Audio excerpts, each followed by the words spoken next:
चलिए सीधा रुख करेंगे दिल्ली की ओर, जहां फेथ कॉन्क्लेव का आयोजन किया गया है और मुख्यमंत्री डॉक्टर मोहन यादव इस दौरान कार्यक्रम में शामिल हुए हैं। इस अवसर पर हमारे सभी पदाधिकारीगण, जिनके नाम मैं ले पा रहा हूं, जिनके छूट गए, उन सबसे क्षमा चाहते हुए, थोड़ा विलंब भी हुआ, लेकिन शैलेश भाई के साथ वर्षों बाद इस मंच पे मुझे आनंद मिला। ये बात सही है कि हास्य के अद्भुत कवि, और हास्य नहीं सभी क्षेत्रों में, जो हम सब के ऊपर बेटियों के साथ संबंध के उस स्वर्णिम दौर को आपने जीवंत किया। मैं खासकर टूरिज्म के इस सभी सेक्टर को जोड़ करके जो अद्भुत कल्पना भी की गई, और ये एसोसिएशन जिसके माध्यम से हमारे पर्यटन उद्योग के सभी प्रतिनिधिगण, निदेशक, travel agent, tour operator, hotel व्यवसायी, सारे क्षेत्र को मिलाकर के जो समग्र छत्र बनाया है, मैं अपनी ओर से खासकर यशस्वी प्रधानमंत्री के नेतृत्व में सभी सेक्टर में बराबरी से वो ध्यान दे रहे हैं। लेकिन मुझे इस बात की प्रसन्नता है कि वो जाने अनजाने इस टूरिज्म को बहुत तेज गति से बढ़ाना चाहते हैं। जोरदार अभिनंदन करें माननीय प्रधानमंत्री नरेंद्र मोदी जी का। और कैसे कैसे कल्पना करते और कहां कहां से कैसे स्थितियां बनती है।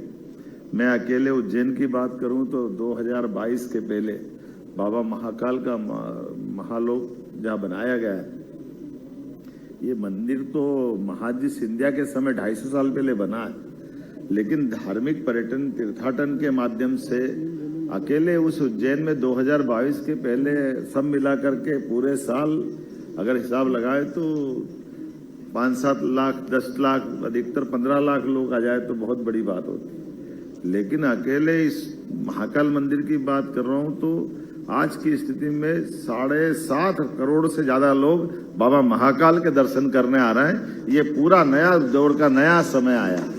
तीर्थाटन के माध्यम से पर्यटन, और पर्यटन के माध्यम से कितने प्रकार से लोगों को रोजगार मिल रहा है।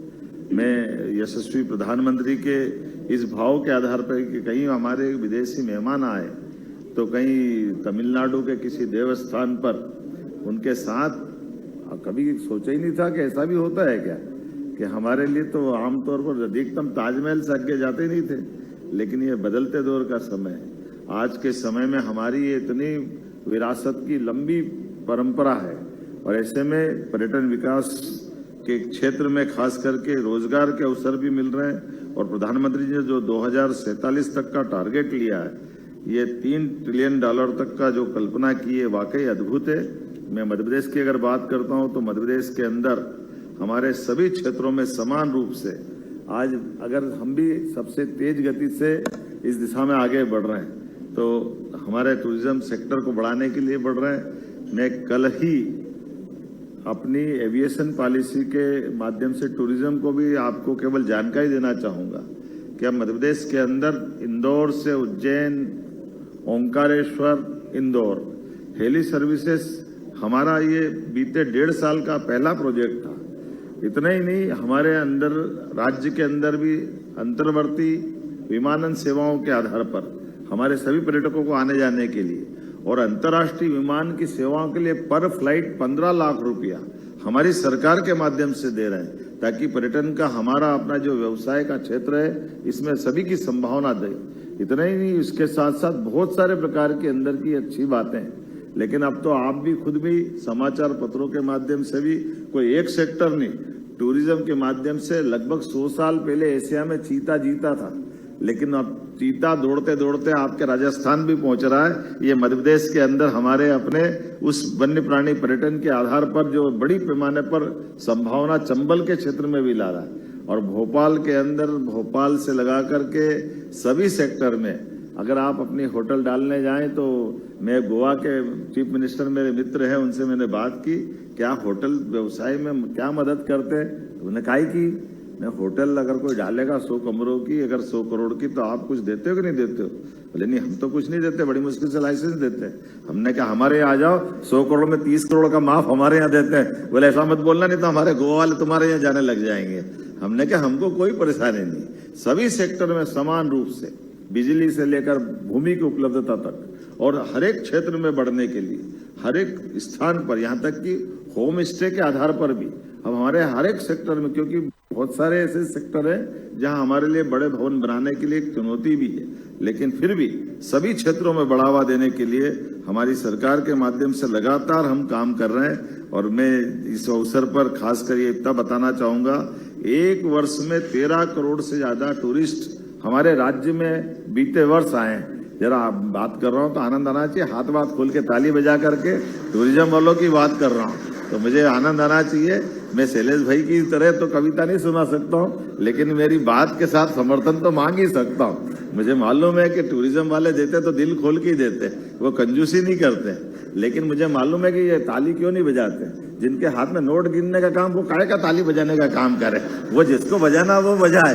तुम उनको अभियाल बताओ तो 1 के 4 होते, कैसे हम बता देंगे हिसाब किताब। और आज का जमाना तो ऐसा है कि हमारे लिए बड़े पैमाने पे सम्मान के साथ आज अपने देश की, प्रदेश की प्रतिष्ठा दिखाने के लिए आज टूरिज्म सेक्टर से बढ़कर कोई सेक्टर नहीं। वैसे तो अतिथि देवो भव की हमारी पुरानी परंपरा है। हमारे यहाँ ये टूरिज्म का सेक्टर सम्मान के साथ अपने घर और घर की गौरवता को दिखाने का भी बड़ा अतीत के काल से है, लेकिन आज के समय में बदलते दौर में इस सेक्टर में बहुत बड़ी संभावना है।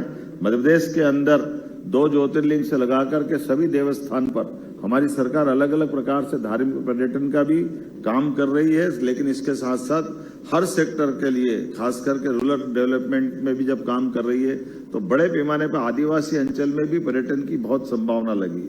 हमारे रहते रहते 2 नए टाइगर रिजर्व पार्क, एक माधव नेशनल पार्क और एक डॉक्टर विष्णु श्रीधर वाकणकर, भोपाल में भी हमने अपना नया टाइगर रिजर्व पार्क बनाया। इसी के साथ साथ बहुत सारे सेक्टर में धार्मिक पर्यटन के अलावा भी मैं मान के चलता हूं कि इस टूरिज्म इंडस्ट्री के लिए विकास की दृष्टि से बड़ी संभावना है। आज इस अवसर पर जो मुझे बताया गया कि नवंबर में हमारे टूरिज्म के सेक्टर के आधार पर यहाँ एक क्यों इलैया है ना, यहाँ पे हमारे यहाँ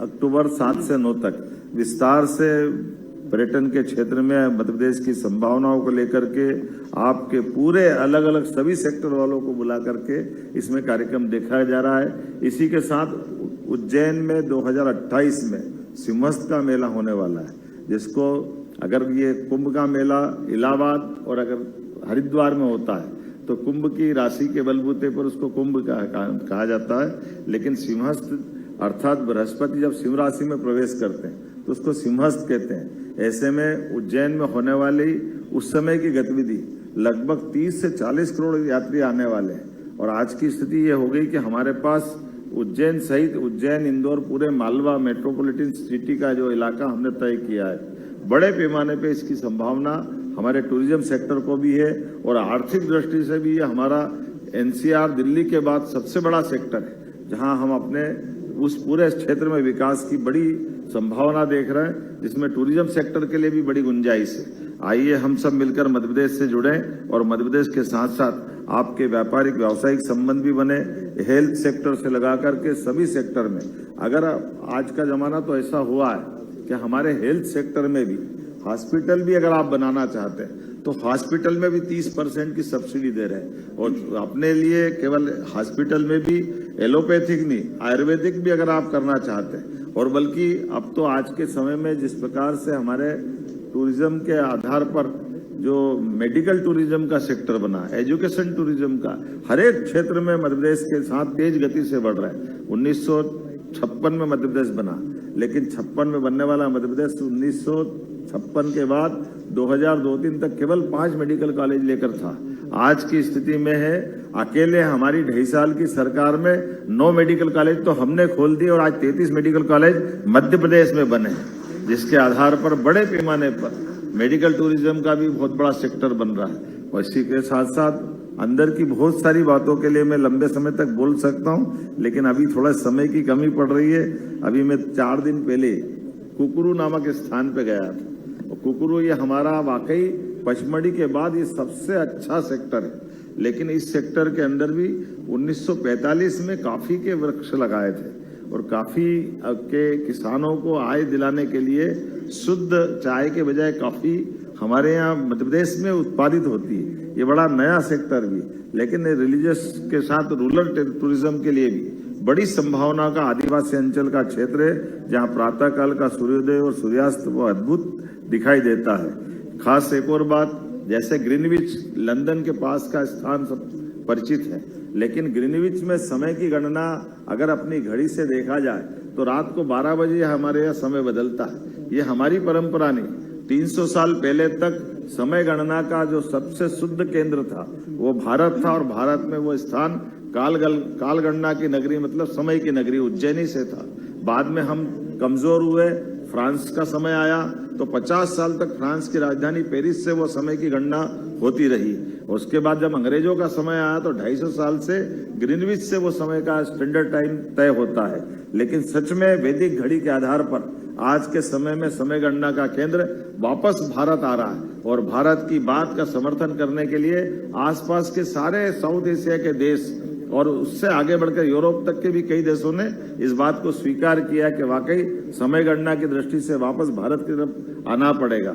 जब मैं आपसे बात कर रहा हूं तो ऐसे कई सारी चीजों के लिए, इसलिए 5 वेधशालाएं लगभग राजा जयसिंह द्वारा 250 साल पहले खोली गई थी, जिसको जंतर मंतर कहते हैं। उसमें दिल्ली है, आपका जयपुर है, मथुरा है, उज्जैन है। लेकिन आज के समय में ऐसी ऑब्जर्वेटरी उज्जैन में बना करके हम वापस समय गणना का वो केंद्र का पुराना समय भी लाना चाहते हैं। इसलिए सभी प्रकार की ऐसी बहुत सारी गतिविधि जो विज्ञान आधारित है, इसलिए साइंस पार्क भी बना रहे हैं, साइंस सिटी भी बना रहे हैं, और स्टैंडर्ड टाइम से लेकर ऐसे कई विषय खड़े कर रहे हैं जो भविष्य की दृष्टि से अपने आप में टूरिज्म का भी बड़ा महत्व का केंद्र रहेगा। आइए हम सब मिलकर के यशस्वी प्रधानमंत्री के नेतृत्व में एक बार फिर अपनी विशेषताओं को लेकर दुनिया के बीच जाएं, और जो हमारा मूल वेद वाक्य है, सर्वे भवन्तु सुखिनः सर्वे सन्तु निरामया, हमारी वेदकालीन उस सनातन संस्कृति के बलबूते पर उनकी अच्छाइयों को भी बांटें, और हमारे माध्यम से कई लोगों के जीवन में अपने खास करके घर से निकला हुआ कुछ समय आपके साथ गुजारते हुए जीवन भर वो स्मरण करें। लेकिन स्मरण करते करते इस व्यवसाय से जुड़े लोगों के लिए भी आर्थिक समृद्धि का भी कारण बने, और एक दूसरे के साथ भारत के लिए ये जो आपका महत्व का व्यवसाय है, ये महत्व के व्यवसाय में जीवन भर स्मरणीय रहेगा। एक बार कोई कहीं आता है तो उसको बार बार आने की ललक बनती है।